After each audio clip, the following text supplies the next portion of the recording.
Comme on était très awardé sur la presse internationale, New York Times, How to Spend It, on avait beaucoup d'anglophones, donc des Américains, New York, Los Angeles, San Francisco, Miami, voilà. Puis beaucoup de Londoniens, et puis beaucoup d'Australiens, beaucoup de Néo-Zélandais qui venaient, et on avait très peu de Français. Bali a été un marché de masse. Bali est en train de devenir aussi, et c'est tant mieux, un marché qui va s'orienter vers le luxe. C'est tout à fait possible, il faut simplement un superbe Instagram. Le produit de luxe va dépendre de la qualité de l'architecte, la qualité du souhait du client, des matériaux qu'il veut utiliser, du terrain.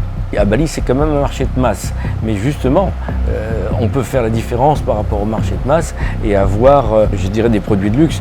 À un moment donné, je voulais l'appeler maison. Parce que c'est ma maison. C'est ma maison dans laquelle j'invite des gens. Ok, c'est pas gratuit, mais je leur fais partager quelque chose qui m'appartient. Je vais te poser une question piège. Comment tu vois l'avenir du luxe à Bali? Avant de commencer cette vidéo, nous avons réalisé que 87% de l'audience qui regarde la chaîne YouTube de façon régulière, n'ont pas souscrit à la chaîne. Est-ce que vous pouvez vraiment nous aider au niveau des algorithmes et souscrire à cette chaîne? Ça nous permet vraiment de faire venir de meilleurs intervenants, donc d'augmenter la transparence et la qualité des informations sur cette chaîne, mais aussi d'augmenter la qualité de production. Bon visionnage et on compte vraiment sur vous pour nous aider à ce niveau-là. Merci. Bonjour tout le monde, alors interview très spéciale aujourd'hui, on va parler de luxe. Donc on est avec Guy tout le long qui est dans le domaine depuis un petit moment maintenant. Il a un parcours assez éclectique, donc il a commencé dans la médecine, puis en fait il est passé à l'immobilier, l'hôtellerie. Il va vous parler de tout ça par la suite. Il a possédé aussi un hôtel qui était très reconnu en fait dans le monde en France. Donc c'est un hôtel 4 étoiles qui s'appelait aussi la Maison du Luxe. Il est venu à Bali faire le même concept qu'il a repris en France. Bonjour Guy. Bonjour. Est-ce que tu pourrais te présenter un petit peu plus en détail et nous donner en fait ton parcours dans l'immobilier, dans le haut de gamme et dans le luxe? Je suis parti de la kinésithérapie et j'ai très vite bifurqué sur le bâtiment, à des postes de direction générale dans le bâtiment, puis l'immobilier et chaîne d'hôtels, et jusqu'au moment où j'ai créé ma propre entreprise et puis au final créé mon propre hôtel, qui était un hôtel très atypique puisque c'était un hôtel de 18 awardé dans le monde entier avec une clientèle très internationale. On était dans le centre de la France, enfin le centre du sud, à Uzès, et plus de 80% de clientèle étrangère avec des prix qui étaient à plus de 600 à 800 euros la nuit. Donc c'était voilà. Quelle est ta définition du luxe aujourd'hui? Le luxe a 36 définitions, et si on regarde dans le temps, en arrière, le luxe n'était pas le même qu'aujourd'hui. Le luxe aujourd'hui, pour moi, c'est une quête de sens. On recherche aujourd'hui de la convivialité, de la simplicité, de l'authenticité, du respect des valeurs, alors que le luxe autrefois, c'était beaucoup plus de l'abondance, de la richesse, un peu du bling-bling, on va dire. Ouais. Donc aujourd'hui, c'est pas du tout la même notion. Y a-t-il une place dans le luxe à Bali pour toi? Il y a toujours une place pour le luxe partout. On peut être dans une montagne en Autriche, en France, avec une petite maison de 60 mètres carrés et être très luxe. On peut être aussi à Bali. À Bali, c'est quand même un marché de masse. Mais justement, on peut faire la différence par rapport au marché de masse et avoir, je dirais, des produits de luxe. Le produit de luxe va dépendre de la qualité de l'architecte, la qualité du souhait du client, des matériaux qu'il veut utiliser, du terrain, de la lumière, de l'espace. Le luxe pour une maison, pour une villa, c'est pas uniquement sa création architecturale, c'est son environnement, c'est son espace, c'est la lumière qui rentre, qui sort. C'est ça le luxe pour moi aujourd'hui. Donc oui, à Bali, bien sûr, c'est un environnement fabuleux, il y a toujours une place pour le luxe. Pourquoi tu es venu à Bali en fait faire cette très belle maison? Donc tu es sur un terrain de 3000 m², tu as fait une villa de 500 m², exactement, et tu en as fait une très belle villa. En France, l'hôtel, c'était un hôtel avec un service hôtelier. Ici, ça a d'abord été un projet personnel. Certes, maintenant on le loue, donc on retrouve cette notion de service, mais ça a d'abord été un projet personnel et non pas une volonté d'investir, de rentabiliser, de rechercher un rendement absolument à tout prix. Donc on a cherché avant tout se faire plaisir. Pour se faire plaisir, c'est aussi du luxe, c'est aussi un environnement, un temps de trajet.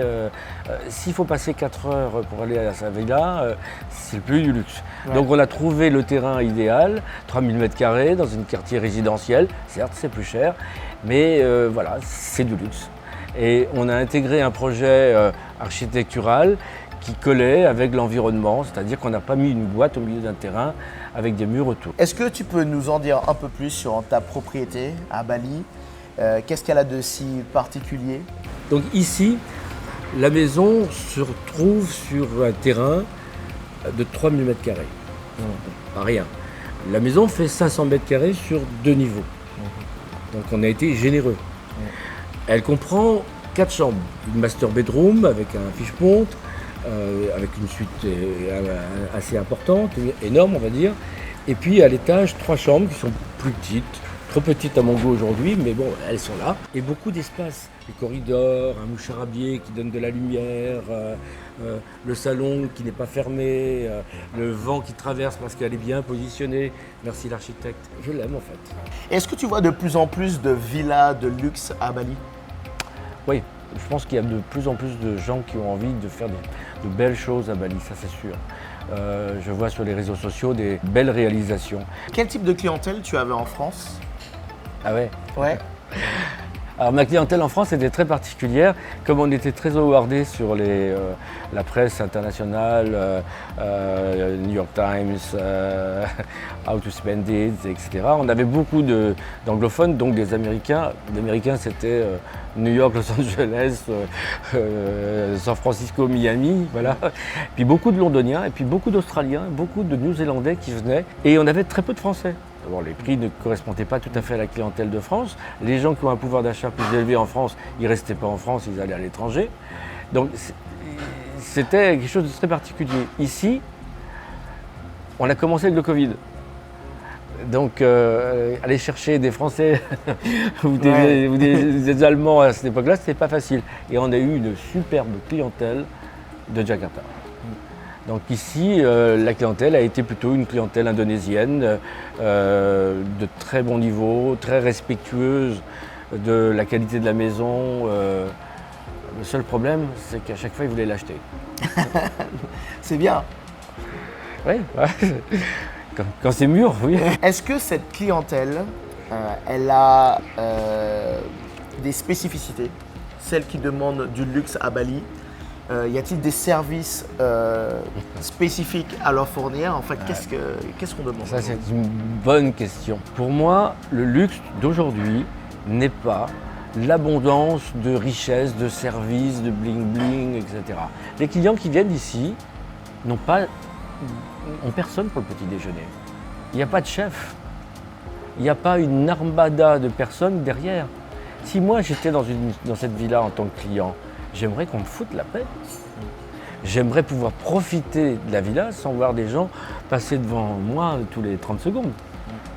Pour moi, c'est le luxe, c'est un bel environnement, une belle maison qui s'intègre à l'environnement, un service top, mais pas trop, pour que les gens se sentent chez eux.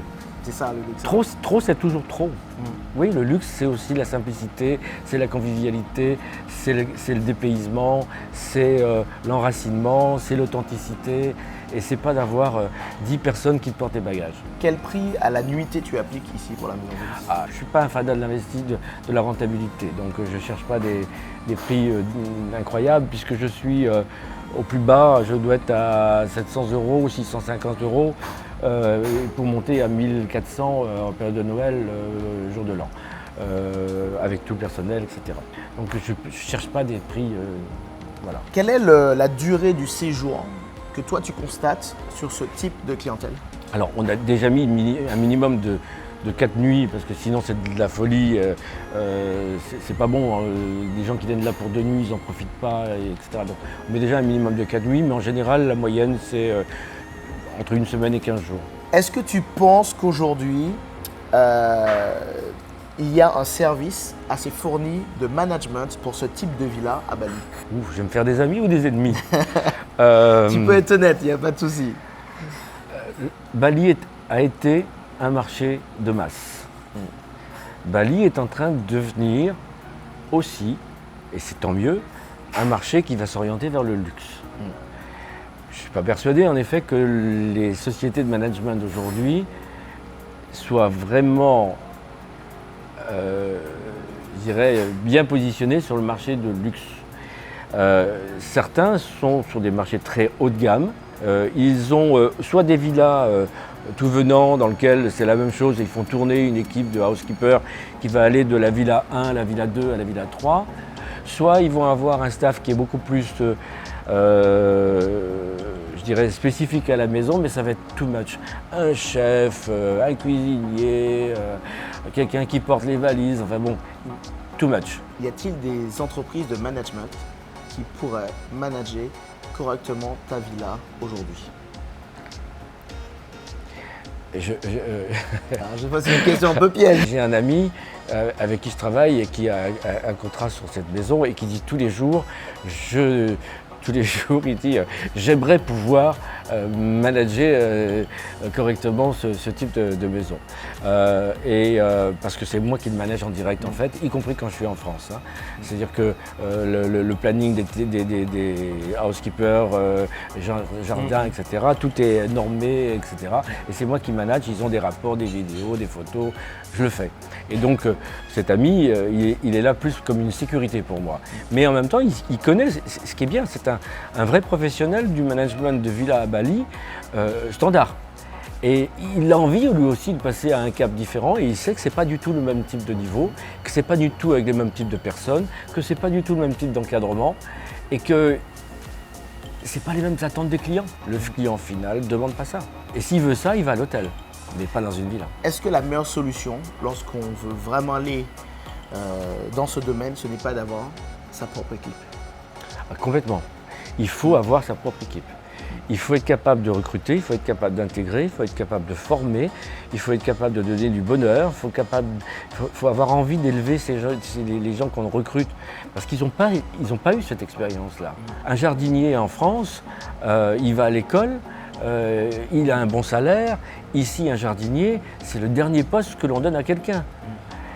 Donc il ne sait pas comment couper, il ne connaît pas la vie d'une plante. Donc il faut l'éduquer, il faut le former, il faut lui donner l'envie de travailler. Et on trouve, hein, on trouve. C'est dur, mais on trouve. Et il faut quand même se mettre à la place de nos investisseurs. Comment on fait ça lorsqu'on est à distance? Parce que ça, c'est une vraie problématique qu'on a.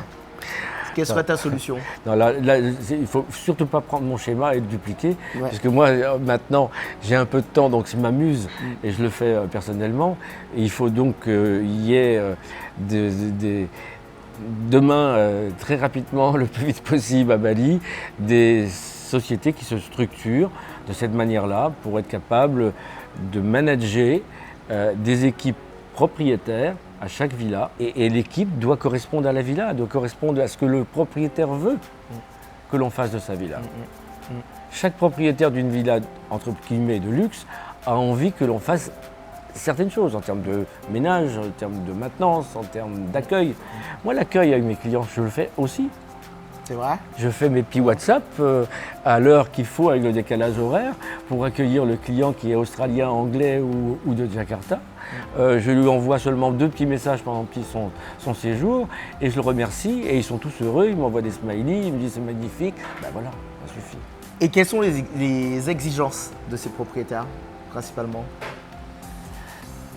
Alors, je touche du bois, il n'y en a pas, je touche du bois. Je suis breton. On n'a pas eu d'exigences particulières. C'était une crainte à un moment donné.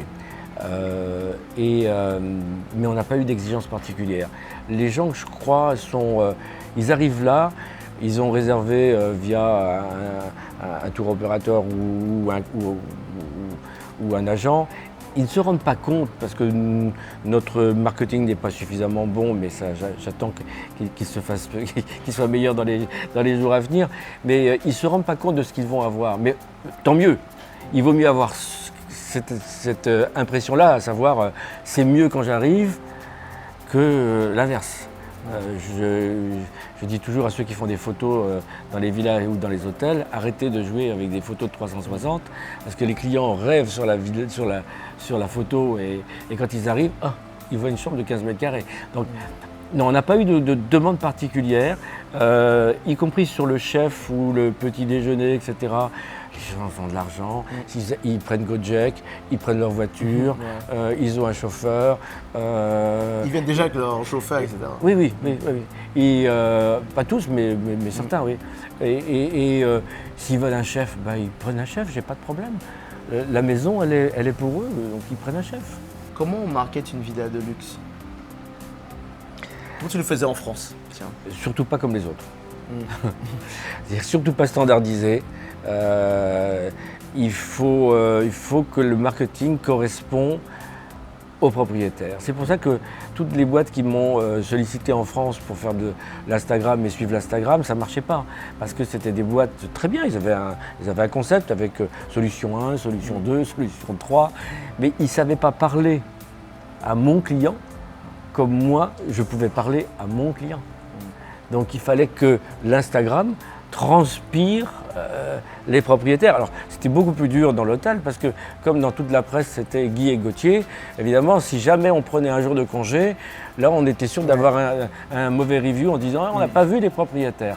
Ça veut bien dire ce que ça veut dire, c'est-à-dire que les gens se déplacent aussi, pas uniquement pour l'hôtel, la villa, mais pour l'esprit, pour l'âme. Ouais.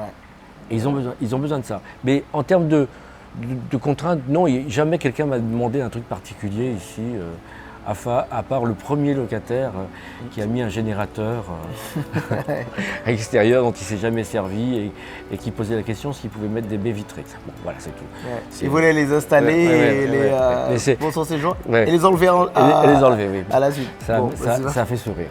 Quel est le taux d'occupation qu'on peut espérer sur ce type de villa? Quand je suis à Bali, je ne la loue pas. Bien sûr. Quand je ne suis pas là, je la loue. Donc c'est encore un peu à part. Mais quand je ne suis pas là, elle est louée. Je pense qu'on peut avoir un taux d'occupation de 60, plus de 60%. Mais quand on est en France, en Europe, et qu'on a dans l'hôtellerie un taux d'occupation moyen de 60%, Inch'Allah. Nous, on avait à Uzès un taux d'occupation beaucoup plus fort, mais on était saisonniers. D'accord. Mais à l'année, un taux d'occupation de 60%, c'est très bien. Et là, je pense que, y compris dans le luxe aujourd'hui, à condition que l'on ne cherche pas forcément des prix qui soient complètement délirants, d'accord, on peut avoir un taux d'occupation 60-70% sans problème. Je vais te poser une question piège. Une de plus. Il y en a pas mal. Comment tu vois l'avenir du luxe à Bali? En toute honnêteté.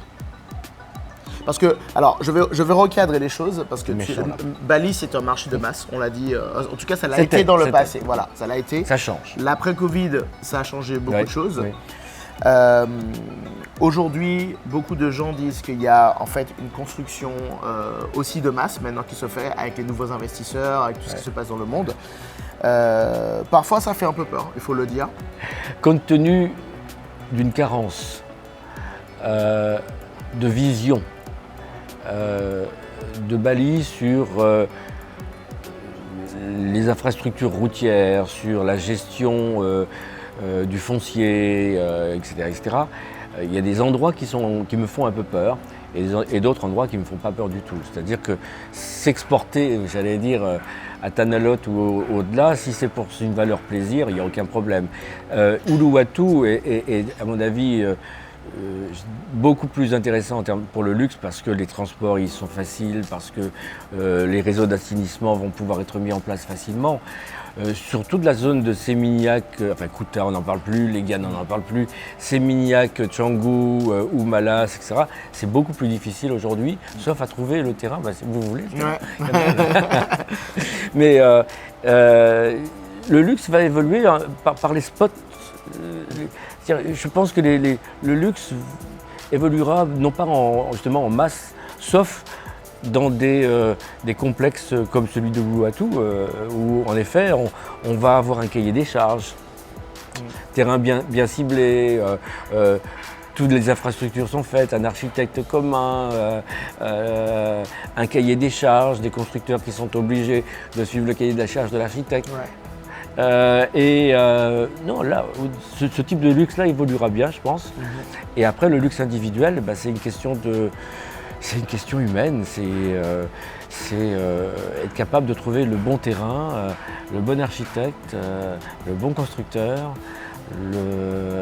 au bon client. Mais non, il y a de l'avenir. Est-ce facile de louer en fait une villa de luxe à Bali? Toutes les sociétés de management qui font donc du marketing, elles passent toutes naturellement, elles sont obligées, elles ont 50, 60, 100 villas à louer. Elles sont obligées de passer par Booking.com, Expedia, j'en passe et des meilleurs, et Airbnb. Pour moi, même quand un professionnel me dit oui, mais maintenant il y a le Airbnb de luxe, voilà, c'est pas la clientèle de luxe qui passe par Airbnb. Moi, avec mon partenaire, là, j'ai quelques clients, Booking,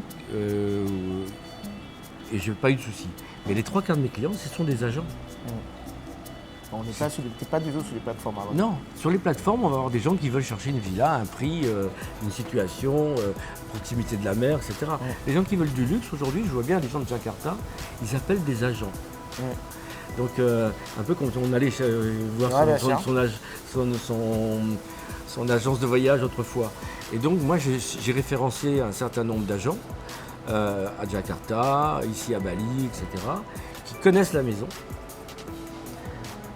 qui ont visité la maison, à qui j'ai expliqué les contraintes, ce que je voulais, ce que je ne voulais pas, en termes d'occupation, de qualité, etc. Un contrat existe, et c'est essentiellement Instagram. C'est-à-dire que si j'avais pas d'OTA, donc Booking.com, etc., et que je voulais louer la villa seule, c'est tout à fait possible. Il faut simplement un superbe Instagram. Alors, je dis Instagram, ça peut être autre chose derrière, mais toute une panoplie derrière, mais il faut une stratégie incroyable de qualité sur les réseaux sociaux. C'est le monde d'aujourd'hui, hein, c'est comme ça. Est-ce qu'il faut aussi, il faut un marketing et aussi une équipe qui puisse en fait suivre le client correctement quand ils ont des questions? Il faut que le niveau des équipes soit bon.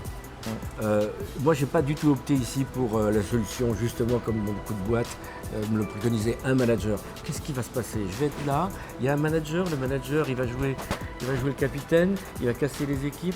Moi, je veux responsabiliser les équipes. Je veux monter les équipes et pas avoir des écrans, des structures dans lesquelles il y a un manager qui ne fait pas grand-chose, et qui, en fin de compte, passe son temps à recruter, virer, recruter, virer. Donc, j'ai aujourd'hui des équipes de très bon niveau, très bien formés, que l'on continue à former parce que c'est tous les jours, que l'on paye mieux et qui sont capables de voir et de répondre aux clients parce qu'ils aiment le client. De l'humain, de l'humain, de l'humain, de l'humain. Ouais. Et de la qualité humaine surtout. Tu as combien de personnes qui travaillent pour la maison de luxe? En sécurité, on a eu un full time, donc ça veut dire tous les jours, donc 1 à 2 personnes. On a en housekeeper 2 à 3 personnes. En jardin, on a entre 3 et 5 personnes, c'est-à-dire que 3 jours sur 7, on a 4 personnes et les autres jours, 1 personne. Parce que c'est planter, replanter, déplanter, parce qu'une plante que l'on croyait qui allait s'intégrer au soleil, bah non, c'est plutôt à l'ombre, et etc., etc. Et puis il faut arroser, il faut couper, il faut aimer, voilà. Le jardin est hyper important. Si on a uniquement 200 mètres carrés de jardin avec 2 bananas qui sont dans le coin, à côté de la piscine, ça c'est pas un problème. Mais dès qu'on a 3000 mètres carrés de terrain, oui, là, ça devient, non pas un problème, un plaisir. Tu nous as parlé du nombre de chambres, etc. Est-ce qu'il faut lui ajouter certaines spécificités? Parce que de nos jours, on voit beaucoup de villas, ils veulent mettre salle de cinéma. On a une salle, on a un media room. C'est un nom un peu pompeux pour dire pas grand-chose. En fin de compte, une belle salle avec des beaux canapés et une grande télévision. Et on s'aperçoit que personne ne l'utilise.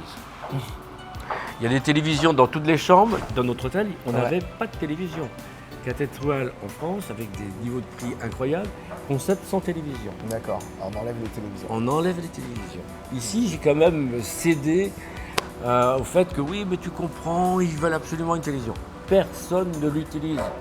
Ah, c'est bien parce qu'on fait un projet, justement, on se posait la question et maintenant j'ai la réponse. Mais c'est encore une question de niveau de clientèle. Ouais. Moi-même, je suis avec mon iPad, avec mon iPhone, avec mon Mac. Si j'ai envie de regarder quelque chose, je vais regarder là-dessus. Bon, une fois de temps en temps, ok, sur un écran, mais pas tellement. Je pense que ce qui est plus important qu'une media room, même si la media room, c'est bien. En famille, les enfants peuvent. S'il y a des enfants, ils regardent la télé, ok.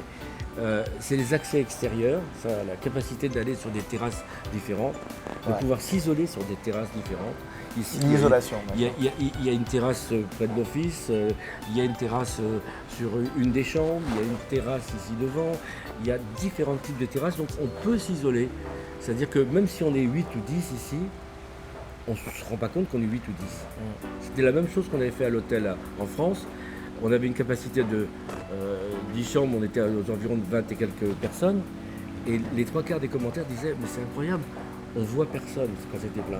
Parce que les gens étaient dans des parcs différents, faisaient des choses différentes, avaient des activités différentes et donc se retrouvaient comme propriétaires en fin de compte de l'hôtel. Ici c'est la même chose. Ce qui me semble important, c'est d'avoir systématiquement quand même une pièce pour le massage, parce que les gens aiment bien avoir un massage, moi j'aime bien. Donc une pièce agréable, bonne odeur, conviviale pour le massage. Chez nous elle est mixte massage office, c'est-à-dire que comme je l'utilise moi, j'ai une table qui me sert, un petit bureau qui me sert de poser mon ordinateur et travailler avec la France. Donc voilà, une très belle salle, vue sur l'extérieur, pas en plein soleil bien sûr, mix massage office. Donc la télé, on peut s'en passer. La vue, c'est importante? Ouais, la vue c'est important. On peut pas être dans un, on peut pas par exemple travailler sur l'ordinateur, enfin, moi en tout cas, et ne pas avoir de vue, ne pas être. Je viens à Bali, je suis là dans mon ordinateur, j'ai passé 2 heures ou 3 heures devant. Et puis je vois rien de l'extérieur, non, tant que je reste en France. Non, la vue est importante. La vue, enfin, pas forcément la vue lointaine, mais encore une fois, l'intégration de la maison dans son environnement. C'est-à-dire que chaque baie vitrée doit donner sur quelque chose de valorisant. C'est là la qualité de l'architecte. Et après, du propriétaire, dans sa maintenance du jardin, etc., de faire en sorte que chaque vue est soignée. La vue lointaine, on ne pourra pas en faire grand-chose. C'est pas nous qui allons changer les rizières, c'est pas nous qui allons changer. Mais par contre, son jardin, oui. Tu passes beaucoup de temps dans le jardin? Pas moi, mais mon ami, oui. Vas-tu continuer à investir sur l'île ou vas-tu t'arrêter? J'investirai peu en France. À Bali, oui. Je suis plus dans une démarche personnelle. Donc je ne suis pas à mon âge, je ne suis pas dans une démarche d'investissement à tout va et de faire 10 baraques. Voilà. Oui. Je vais continuer, ça c'est sûr, avec des projets différents. Il y a un projet qui me tient à cœur, mais qui est absolument très difficile. C'est la rénovation d'un bâti existant, pas d'une villa, d'un bâti balinais. Existant et être capable de le transformer dans un esprit contemporain, pas facile à trouver. Et autrement, mais et autrement le reste c'est rechercher des bons spots avec des vues pour faire des maisons d'une taille normale, maximum 300 mètres carrés, 500 c'est beaucoup. Sur des terrains de 800, 700, 900 mètres carrés, voilà. Oui, ça, je continue. Tu m'aideras? Pas de souci, on est toujours là pour ça. Merci Guy pour l'interview. Comme d'habitude, si vous avez aimé ce genre de vidéo, eh bien n'hésitez pas à souscrire à la chaîne YouTube, de laisser un like. Ça nous aide au niveau des algorithmes en fait de la plateforme. Et puis on se retrouve très bientôt dans une prochaine vidéo. Et puis qu'on aime ou qu'on n'aime pas, il faut le faire. Hein. On like.